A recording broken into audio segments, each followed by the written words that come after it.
तुम दिख नहीं रहे। ये तो मेरी भी प्रॉब्लम है, उनकी अकेले की नहीं है। खैर आइए, बागी बलिया की धरती को मैं प्रणाम निवेदित करता हूँ। हिंदुस्तान भर में आज़ादी की पहली गूंज पूरी अंग्रेजों के कान पर, उनके कान में पहुंचाने वाली धरती है ये बलिया। और पहली आज़ादी की लड़ाई की जो चिंगारी यहाँ से भड़की, उन्हें प्रणाम करता हूँ। पिछली बार जब मैं गदरी मेले के कार्यक्रम में आया था तो आदरणीय सामने बैठ करके उन्होंने जिस तरह से सुना और जिस तरह से कवि सम्मेलन का रंग जमा, उसके बाद ये बलिया महोत्सव का कार्यक्रम उनके ही संकल्प से हो रहा है। भाई सोनू जी का बहुत बहुत आभार करता हूँ, क्योंकि खुशहाली फाउंडेशन के माध्यम से पहले भी वो इस तरह के साहित्यिक कार्यक्रमों में अपनी रुचि रखते हैं। एक बार उनके सम्मान में जोरदार तालियां बजाइए। मैं शुरू होना चाहता हूँ, सर हैं उनको विशेष नमन करता हूँ। सर आपको प्रणाम निवेदित करता हूँ। आप इधर बैठे हुए सर, आपके जन्मोत्सव पर हमने क्या अद्भुत कार्यक्रम किया था और पूरा दिल्ली विश्वविद्यालय अभी तक उस कार्यक्रम को याद करता है। एक चीज दोस्तों बस आप लोगों के बीच में रखकर और 5 से 7 मिनट अपना काव्य पाठ करूंगा, क्योंकि ये मंच आज कवि सम्मेलन के अखाड़े का मंच नहीं है, बल्कि आपने जितने नगीनों को एक साथ चुन लिया है, यहाँ पर बुला लिया है, आप यकीन मानिए हिंदुस्तान की कोई भी महफिल आज की तारीख में इन चुने हुए एक एक कलाकारों को बुलाने का सामर्थ्य नहीं रखती है जितना आज बलिया प्रशासन के लोगों ने यहाँ पर बुला लिया है। आप लोग एक बार अपने शासन प्रशासन के लिए जोरदार तालियां बजाइए। मैं शुरू होता हूँ। मेरे बहुत ही आदरणीय पीयूष द्विवेदी सर बैठे हुए हैं। मुझे पता लगा पीयूष जी आप पत्नी के साथ हंसने के लिए आए हुए हैं। हंसने के लिए आप अकेले ही आ जाते, पत्नी के साथ लाने की क्या जरूरत थी? हाँ चलिए कोई बात नहीं, पत्नी देख भी लेगी कि पति हंसता हुआ कैसा लगता है। तो 4 लाइन आपको सुनाता हूँ। मूल रूप से बिहार का रहने वाला हूँ, आप सब जानते हैं। वहाँ शराब बंद हो गई तो मैं दिल्ली रहने लगा। जब से मैं दिल्ली रहने लगा तब से दिल्ली वाले भी एक एक करके बंद होने लगे थे, वो भी शराब में ही बंद हो रहे थे। इधर कुछ दिनों से मेरी कार्यक्रम बाहर दिल्ली के जब लगने लगे तब जाकर के वो छूटे। तो मामला बिल्कुल अद्भुत है। मैं ज्यादा पॉलिटिक्स की बात नहीं करूंगा। मेरा बहुत ही प्रिय प्रभांशु यहाँ पर है और इस कार्यक्रम को संजोने में उनकी बड़ी भूमिका है। हालांकि उन्होंने मना किया था माइक से हमारा नाम मत लेना, लेकिन अब ले लिया, क्या करें। 4 लाइन सुनिएगा, बढ़िया 10 मिनट आप लोगों के बीच में कुल मिला करके रहूंगा। कई दिन से अस्वस्थता है, आप 4 लाइन सुनिए। आज जब मैं बलिया की धरती पर आया प्रोफेसर साहब, आज बड़ा अद्भुत था। क्या बढ़िया शानदार आप लोगों ने कवियों के रुकने के लिए इतने बढ़िया होटल, सर्किट हाउस, इस सब में रुकने की हमारी व्यवस्था की हुई है। इत्तेफाक से आज जाम बहुत लगा हुआ था पूरे शहर में, त्योहार का दिन था। तो हमारी गाड़ी रास्ते में एक जगह फंस गई थी, बिल्कुल सच्ची घटना आपको बता रहे हैं। इसके बाद हम सीधे सीधे आपको कविता सुनाएंगे।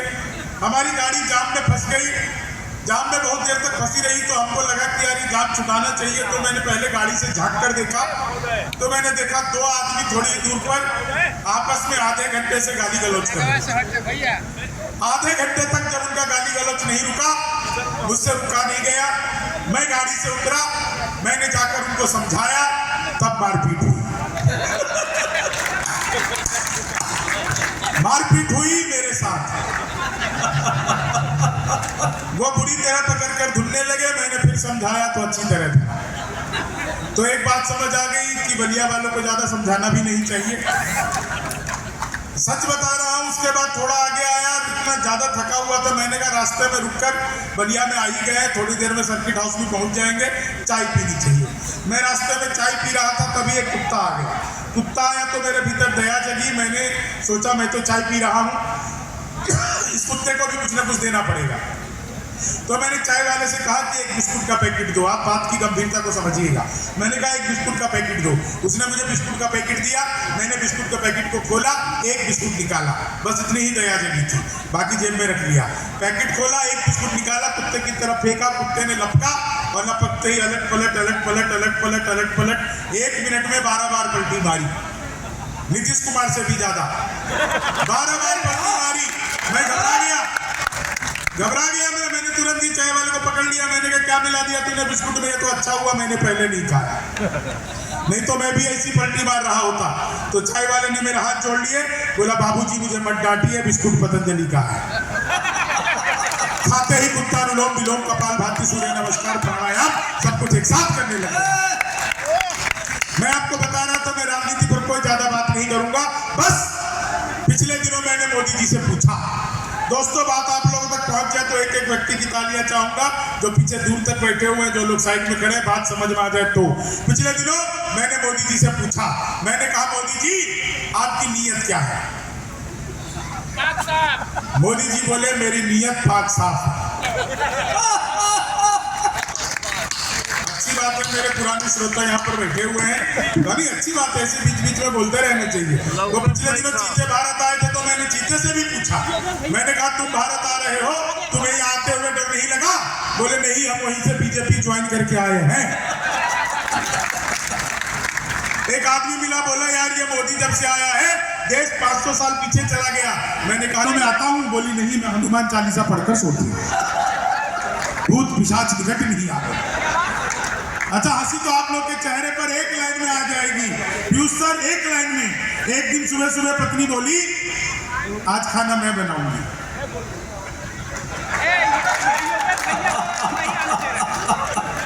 मैंने कहा धन्य हो गए, जो सबसे अच्छा आता है बना ले, मुंह बनाकर आ गई।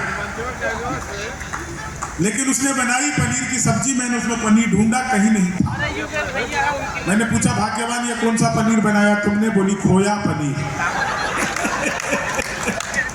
जीवन में दो चीजें याद रखिए और सीधे सीधे आपको 4 पंक्तों से जोड़ता हूं।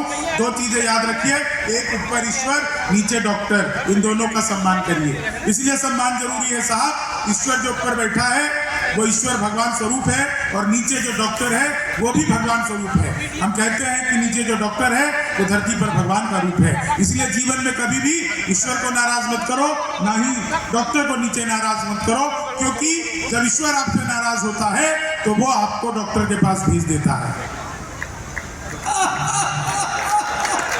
और अगर आपने गलती से भी डॉक्टर को नाराज कर दिया तो आपका भगवान के पास ऊपर जाना तय है। इसलिए कभी भी मत करिए, दृश्य का आनंद लीजिए।